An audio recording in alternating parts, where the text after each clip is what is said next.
This is not a drama series. These are the actual stories of over 1,000 U.S. citizens who have been fatally shot in traffic stops by police each year in America. This is Deadly Stops. Big cities such as LA conduct a substantial policing through aviation program that would rival something from the 1980s RoboCop movies. By their own admission, the Los Angeles Police Department's Airborne Enforcement Program began with one helicopter in 1956. Today, that Air Support Division is the largest municipal airborne law enforcement operation in the world. Now they have 18 helicopters and boast the nation's largest rooftop landing heliport. Wow, how far policing has come.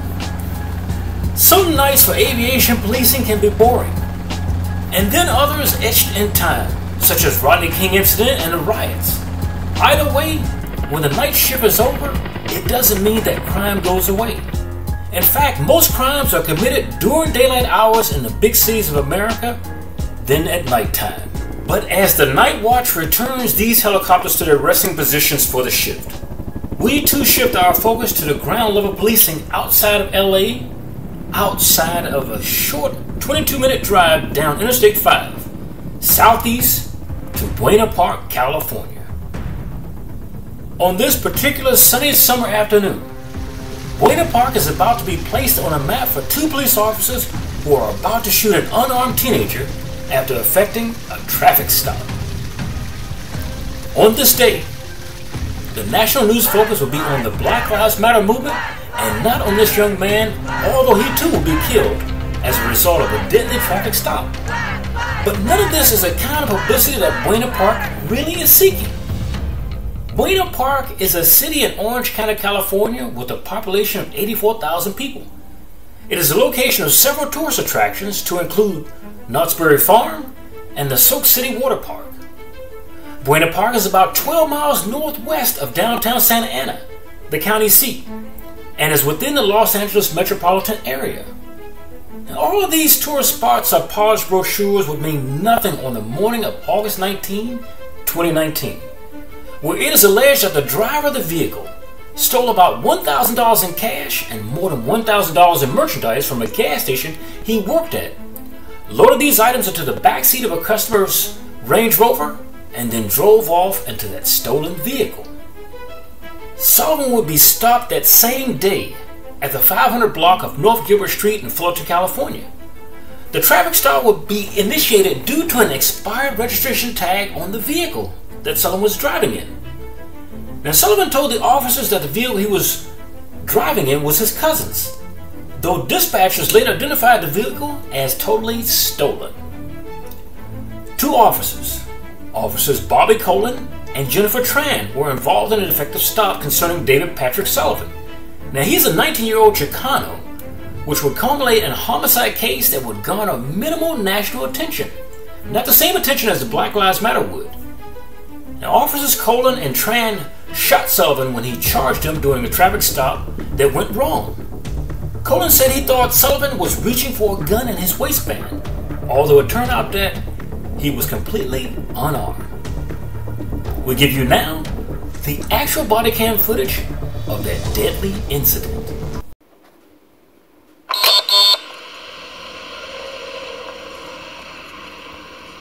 How you doing? Morning. Morning. You have your driver's license, registration, insurance? Oh, honestly, officer, I don't have my license. Let me see what you got. You got ID? Whose car is it? This is my cousin's car. Okay. You don't have your license? I just being lazy. Your cousin let you borrow the car?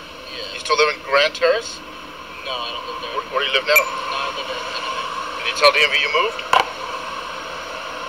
think so, actually. I got my permit like a month ago, so. So, did you tell them that you've moved or not? I don't know. No? I want to say I did. Let me see the VIN plate. The registration's expired on this thing a year ago. Open the door. This thing expired a long time ago. How come you hasn't renewed it? Do you know? I have no idea. I'm not too big with cars, sorry.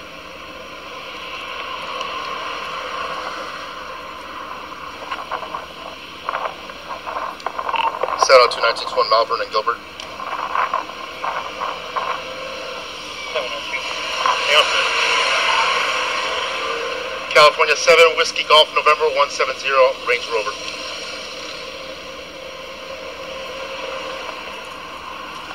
Copy of Malvern and Gilbert.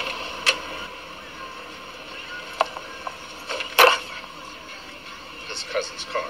Huh? It's his cousin's car. Cooperative? Yeah. What's the cousin's name? Roberts? Heidi Roberts? 702, 1033, your vehicle is claiming that is a 503. Break 21 and 24. 9.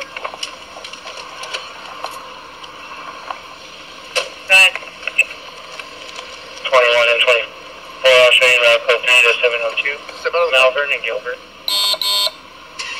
Step out of the car. Step out of the car! Get out of the car!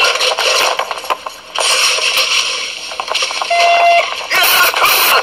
Get out of the car! Get out of the car! Yeah, I'm gonna shot fire! Shot fire! Get out of the ground! Get on the ground! Not to the ground! Press medic! We're gonna be on Gilbert and more. Gilbert and more. 5x5. Gilbert. The weekend after the shooting, and an anti-police community gathered Saturday in Buena Park to honor David Patrick Sullivan. The group of protesters called for the termination of police involved and a reopening of the case that the district attorney had closed. There were about 50 people from Orange, Riverside, and Los Angeles counties, including several families of victims involved in police shootings. And they were marching in protest from George Bellis Park to Buena Park Police Department. Those who were responsible, they wanted an accountability. Protesters marched through neighborhoods and city streets before stopping in front of the apartment building right next to the Buena Park City Hall. They wanted something from the elected officials. What are you going to do about this? Deanna Sullivan, David's mother, questioned why the officers didn't try to, in her view, de-escalate the situation or use less lethal means. She described Sullivan as gentle, funny, and kind, saying he was a music-loving teenager involved in theater and the marching band in high school. She did not want her son to be pictured the way the district attorney put him in the media. She says he was stolen from us because these cops panicked and they didn't do their job that day. Now there was chaos. They just started shooting, she said. She said he did not deserve to die like that. Nobody does. Her words of remorse were mostly due to the actions of the Orange County District Attorney's Office.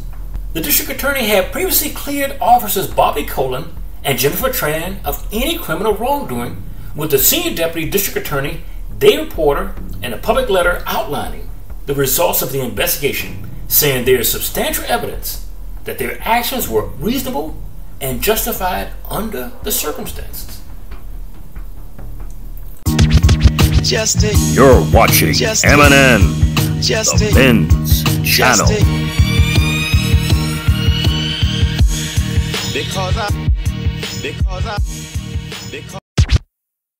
We ask you, what do you think about the outcome of this case? What should it be? Here are the facts and the statements surrounding this one particular incident. Initially, Sullivan, the driver of the vehicle, stated he did not have a driver's license, but later produced an ID card and told officers that he did not update the registration on the vehicle because, in his words, he says, "I'm not too big with cards." Now, Officer Colon returned to the police car where dispatchers told both officers that the vehicle was reported stolen. Now, Officers Tran and Colon then both approached Sullivan. Officer Colon opened the driver's side door and demanded Sullivan exit the vehicle. Now, this is when you see things go dramatically wrong. Sullivan started the vehicle and Officer Colon grabbed Sullivan's arm. As they began reversing the vehicle, hitting the Buena Park patrol car, Colon drew his handgun and pointed it at David. The vehicle driven by Sullivan continued moving and clipped another passerby vehicle, then stopped. Officer Colon then yelled, "Get out of the car," several times, and Sullivan replied, "Fuck you." Sullivan then exited the vehicle and began running, and Colon fired. Initially running in the direction of the officers, Sullivan changed direction and Colon fired a second shot. Sullivan then began running up a driveway as Colon discharged his handgun a third time. Sullivan then turned around and both officers fired at him twice. Sullivan then dropped to his knees and lay down on his side. From the moment Buena Park officers approached Sullivan, he was shot 2.5 minutes, and that was it. Within 2.5 minutes of him stopping him on the road, he was dead.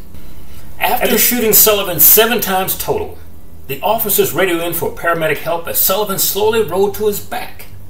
The officers then demanded Sullivan roll back onto his stomach, but Sullivan was unresponsive. As Sullivan let out prolonged, pained cries, the officers handcuffed him. Officers then rolled Sullivan again, this time onto his back. As the officer stood over the body of David Sullivan, Officer Tran asked Officer Cullen if he had a chest seal or anything, so something they could provide to aid.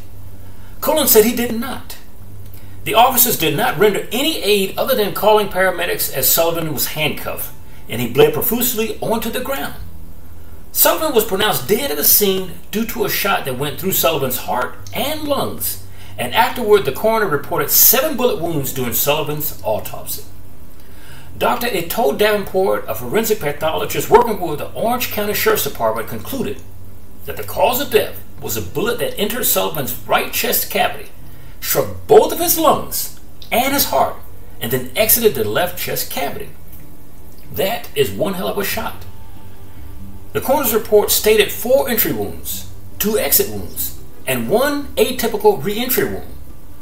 It was Dr. Davenport's opinion that 1 round struck Sullivan's left forearm, exited that forearm, entered the left side of his back, and lodged near his right buttocks. Of the 7 shots fired at Sullivan, 5 were fired by Officer Cullen and 2 by Officer Tran. Somebody might have been trigger happy. Now, the strategy of Buena Park's attorney argued that Sullivan's own negligence contributed to his death.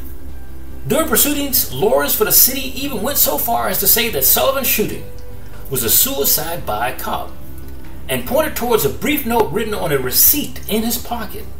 The city's defendant wrote of Sullivan's death that Sullivan's own documented suicide plans were simply interrupted and expedited by 2 unsuspecting police officers who were anticipated little more than a simple traffic citation, but were instead confronted by a violent attack. Now, that's what they said on their behalf. Now, the receipt paper noted addressed to Sullivan's family does not explicitly say Sullivan intended to commit suicide, and it's not clear when David wrote that note. Sullivan's family told Knock LA that nothing was found in Sullivan's vehicle that he could have intended to harm himself with. Sullivan's family also told Knock LA, which is a group supporting them, that the note could have been in his wallet for a very long time. So, in September of 2020, Deanna Sullivan attempted to bring a federal civil rights case against the city of Buena Park in Santa Ana, California. And she alleged her 19-year-old son, David, was denied his 4th and 14th Amendment right after being shot 7 times while being unarmed. After several days of trial and 3 days of deliberation at the Ronald Reagan Federal Building and U.S. Courthouse in Santa Ana, now, a mistrial was declared when the jury could not reach a verdict. It's sad in a case like this when you can't come to a verdict. When addressing the Buena Park City Council in May of 2021 to ask for the Orange County District Attorneys to reopen a case against that particular police officers that murdered their brother, Sam Sullivan, David's sibling, said that losing him was losing part of himself. Sam Sullivan described to Knock LA quiet and shy, but extremely intelligent and had a big heart. And this is what he said about his brother. He cared deeply for his family and had a close-knit group of friends from school. He wasn't sure that he wanted to do after high school, but he was interested in helping people. He was working to be with, in the long run, in the military and to be a medic or a dog trainer, but didn't pass the duck walk for the physical and was doing a lot of training to get his weight down. He also wanted to be an activist and talked about how he wished he could go to help people fighting the Keystone Pipeline in the year 2015. He was extremely empathetic and wanted to do something that would make his life easier and make life easier for other people. For Deadly Stops, this is Charles Rivers. We thank you for watching.